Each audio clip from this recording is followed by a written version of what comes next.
You guys are gonna be shocked by this one. I'm just telling you right now. You're I'm gonna shocked be, by this one. You were just enjoying the moment. You were having fun, you know, whatever, rosé all day, and you were like, that one looks good. I like how you did that. I don't know. That's how you drink. What is that? Please, da da da da da. Me and the pillow cover running through the park. Hello and welcome to the House of Valentina. I'm Valentina and my husband Jack and I, we run a real estate and design business out of the Atlanta area, and we're taking a little coffee break, and we always love to be able to share these little chats with you because a lot of times we sit around and we have these little mini discussions in between, like working on projects, and we're like, hey, what do you think about this? And yeah. We were actually having this discussion while we were hauling stuff out of our basement recently. Yeah, the other day when we were covered in dust and sweat from walking up the stairs 600 times. We weren't presentable then. No cameras allowed. No. No filming. There's no filming during that. There's moments of shame where we're schlepping things out of our basement. We're crying. We're like, no. Just so aggravated by, I say mistakes. Call them learning experiences. Call them a lapse in judgment. Less than ideal choices. Call them whatever. They are learning experiences. That's what I'm going to go with. Yeah. There's some things that we have bought that we've decided that we're never buying again. Part of being a highly experimental person is that I'm always trying things. And I don't think that that is a bad thing. I think that it's okay to try things, to learn. I always learn something.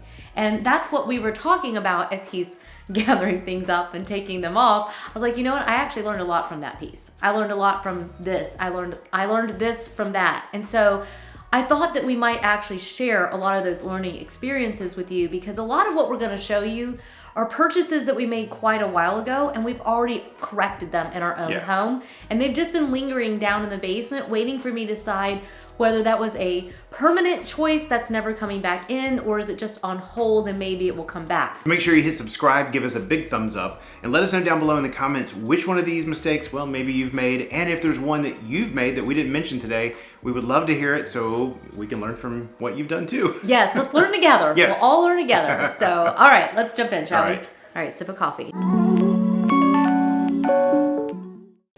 It is the walk of shame. This is like, usually we do this in the cover of the night. I know, it was like, okay, bad judgment. We don't normally air out our mistakes, especially not online. No. Are you gonna put that down? I'm worried that you might get enthusiastic. Oh my gosh. Okay, so when you're looking at this, you're probably thinking to yourself, what's wrong with that? There's nothing wrong with this. There's nothing wrong with it. Look. Whoa, look. No zipper. There's no zipper. If you've watched the channel for very long, you know that we like to have pillows with zippers because then you can change them out. The problem with buying pillows, this is a seasonal item. It has a snowflake pattern. If we show it to you real close, you'll see it has a snowflake pattern in it. I bought it on a whim, thinking that it'd be really pretty for our holiday decor, and it was. But the most irritating thing now is that I have to store an extra pillow, and we just don't have that much storage, and I don't want to have like literally just heaps of pillows piled up everywhere. So even though up until now I haven't gotten rid of this, it's probably not going to come back up. I can't decide. It's also fiber fill, and it's not a good fiber fill. I know they're getting better at providing fiber fill that's, you know, environmentally friendly and all this kind of stuff, and it feels more like the down. You can squish it and mold it, but this pillow, it's fiber fill. And it feels fiber fill. It's not fun to sit on. It's not comfy to really lean on. Because there's literally nothing to it. It's just fabric with some stuffing in it, and it. So now that it doesn't have a zipper, I either have to take, I could take the seam out and I could restuff it, but I mean, I don't have time for that. This is not Build-A-Bear. We don't have time to like stuff and put a heart in there. No. No. So I know that that would be an easy fix, but I just generally don't have time for that. Most people don't. So I've just stopped. I have stopped buying pillows that do not have zippers on them.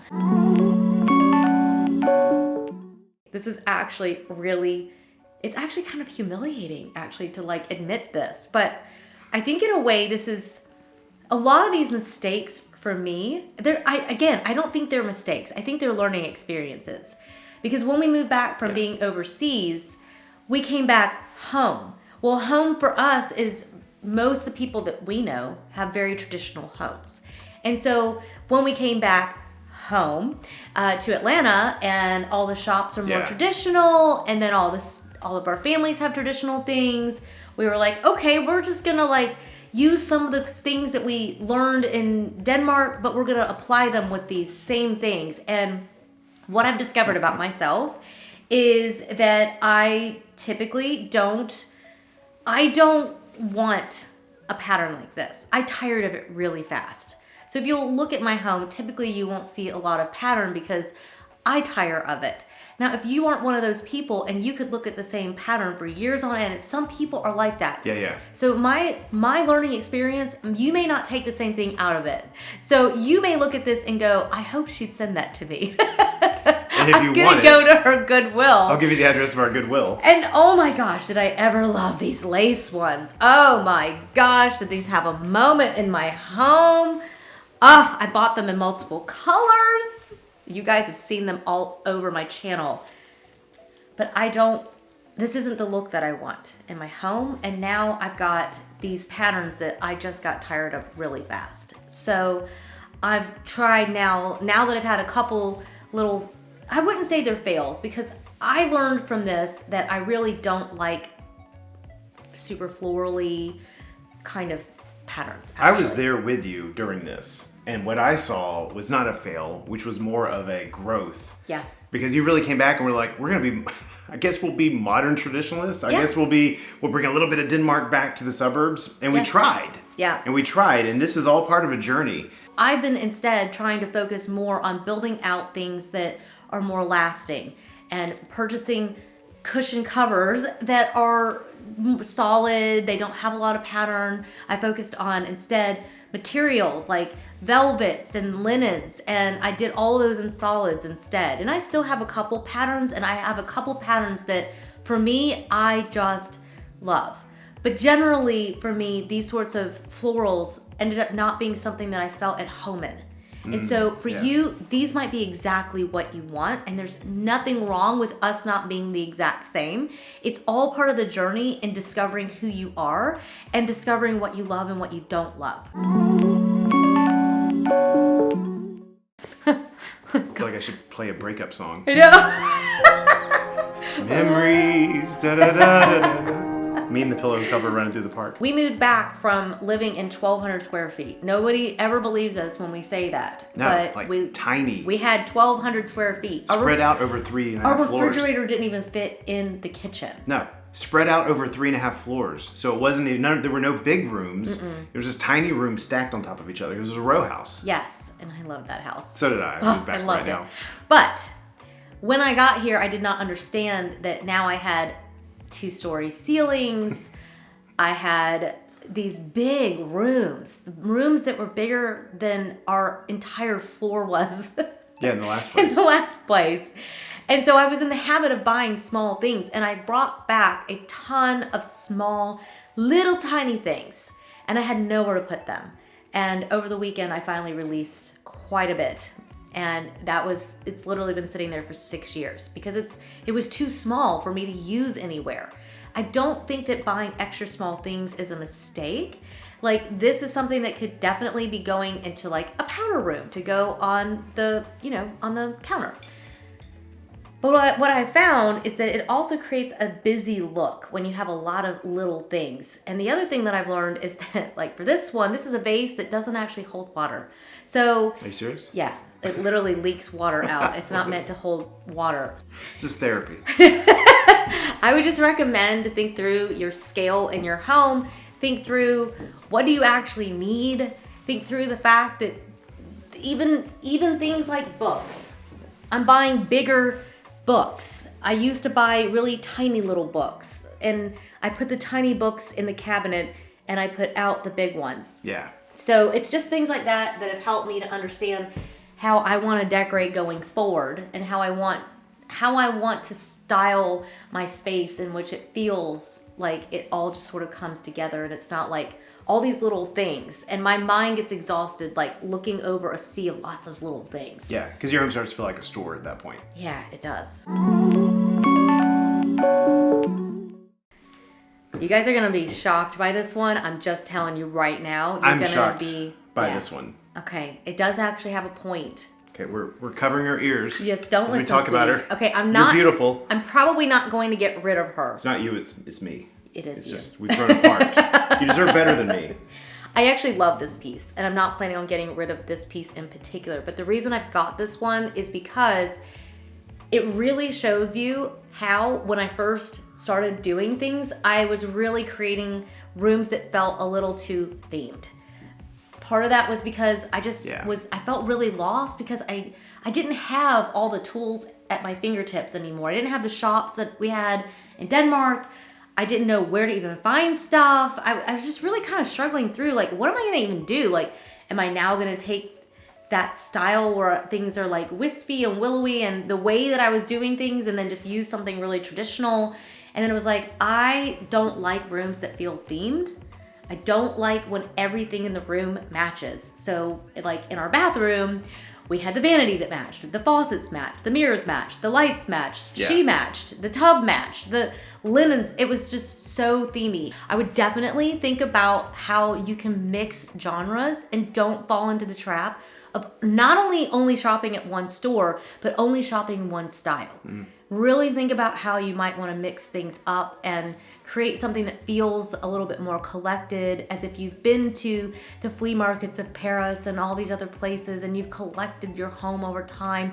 That's the feeling I want, even if I just run to, like, you know, Home Goods one day and grab something. So yeah, right. I feel like you're not going forever. I feel like I should be singing that song, When She Loves Me. When there are no more tears to cry, then it's time to say goodbye.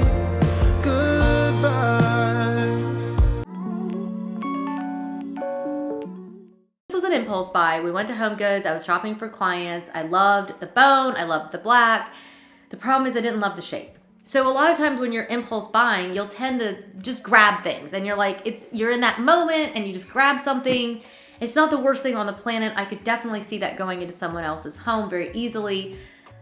I'm not into all this graphic pattern as much anymore. I'm wanting something a little bit more subtle in the home now. Yeah. And so that was kind of an impulse buy based off of how I was shopping before and not really realizing I'd moved past that. And so I think a lot of times your impulse buys can kind of catch you because you're like, oh, that's not really where I'm going with things now. I was building off of where I was going before. So I think it's important to really take your time as you build out your home. There's nothing wrong with grabbing something. That actually leads us to the next one, which is the other thing that I've stopped buying are things that are non-returnable. I'm talking about items that you buy that cannot be refunded or returned at all. And that's something that I have gotten really careful about. And I would say that's more like as an adult. Yeah. When you hit your 30s and 40s and then you're like, I should know better. Yeah, because stores try to sneak it through. They're like, oh, final purchase. And you're like, what? Yeah. What? We were one place recently and something was final sale and we didn't know about it until we went to return that. And I was so upset because I'm like, I would never have purchased that because I'm so funny about non-refundable items. But if you go to an antique shop, if you go to garage sales or estate sales, there's a lot of different places that you might go, even just beyond a store, that will be final sale. It's always hard too if you're ordering something custom. I mull those purchases over. I have gotten to where I never buy quick when it's a forever purchase. Yeah, I think a lot of that goes back to, it was one of the recent videos where he talked about always have a plan. Yeah. Because I think if you had a plan, this guy probably would still be, he probably was someone else at this point. Yeah. Because you didn't. You were just like in the moment, having a great time. Skip the middleman. Yeah. But you were just enjoying the moment. You were having fun, whatever, rosé all day. And you were like, that one looks good. I like how you did that. I don't know. That's how you drink. What is that? That's how you drink your rosé? Yeah. Pop it back, baby. I think it's more like this, isn't it? Yeah. I look a lot better when you do that. So the more you drink, the better looking I get. I think it's really hard when you are making purchases for your home if they're not refundable because you might get it home and it might not look good. No. That's always That's possible. why that plan matters so much. Yeah. Even with the plan, plan. Yeah, you get really it, have to think. and then it's like, no, this just doesn't work together. So I try really hard, never buy anything that's non-refundable. And if it is a final sale, then I'm gonna really take my time before I make that purchase, because I am fed up with that walk of shame, taking stuff back to the thrift store. I appreciate the fact that we're able to pass things forward, and that part is what consoles my soul. And I'm like, look, this is something that someone else is going to be excited about and they're going to enjoy.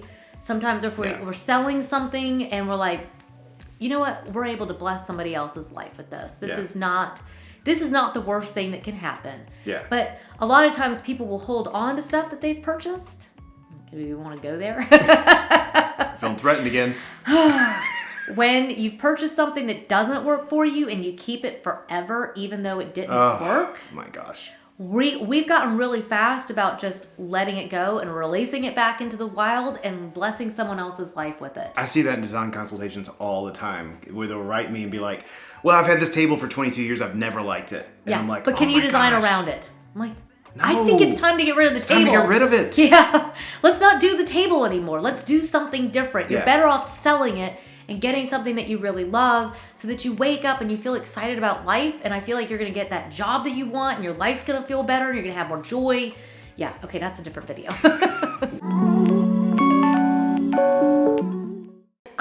My chest actually hurts right now. I'm like, this is stressing me out. Well, yeah, I just imagine all the times that our neighbors have been like scandalous. They brought them that coffee, like Sunday morning, they're like, and they're taking that coffee table back out. And there it goes. It just came in yesterday. There it goes. You know, I think that makes us better at our jobs. I think it makes it better at being able to help you guys and others. So yeah, I hope that all of our agony has been for good. So the final one that I think that you've got to just, there is so much locked up in this one. I feel like it's one of those that really needs its own entire video, but then no one's going to click on it. And that is taking the freebie, because that has a lot of times so much emotional baggage that comes with it. Oh gosh. Sometimes there's pressure from your family. Sometimes there's pressure from a friend. I think that a lot of times when you take too many free things, they end up cluttering your life. And I think they clutter your decision making. I think they prevent you from being able to move forward. I think they prevent you from being able to create what you really love and what you really enjoy. And maybe for us, this is a little bit easier because we moved overseas and we had to sell everything we had. Multiple times. We've gone back and forth several times, and we've pretty much sold almost everything we owned 4 times. And when you do that, you just get more clinical about, this piece is not coming home with me. And I think that I wish we'd been a little bit better at that even when we came back from Copenhagen, because for us, we didn't think that there would be something better on the other side waiting for us. I know, we're getting really deep. But I think when you let go of a lot of the things that are holding you back, you find a new you on the other side of that. And so for me, that's why I'm not worried about it. I don't worry about the things that I have learned so much about myself just in the last 6 years since we moved back from Copenhagen. I've grown and I've learned, and then we've had those moments in our marriage and in our life together and with our kids. And so I don't think that you should feel bad at all. I think that you should look at your life and just say, what do I want out of it, and what things should go forward with me, and start getting rid of the stuff that's holding you back. Because I really believe that your stuff has power over you. It can enhance your life, and it can also bring it down. So we got super deep today. We are definitely out of time. I'm like, oh my gosh, I have so many emails to get back to. But yeah, I love these moments with you. I hope that you guys do as well. We love to have some fun with you, and I hope that you find just encouragement that you're not alone on this journey. And we love that we're not alone either, and that you guys are so understanding with us, and you're like, wow, 6 years ago, your house looked really different. I'm like, yeah, we didn't have a single cent. That free stuff is what we were sitting on, you know? Yeah, it really was. We're very thankful for that. We ate dinner on boxes for a while. We actually really did. And we didn't have anything to sit on other than, no, we didn't even have furniture for a while. No, we had nothing. So we just look at life as that these blessings come into our lives and then we're able to pass them forward to people. And so I hope maybe that'll just help you as you go through your things to think about that next person that you need something and you're gonna be the one that gives it to them. So Yeah, definitely. yeah. So if you're new here, this is your first time watching one of our videos, thank you for watching, and make sure you hit subscribe.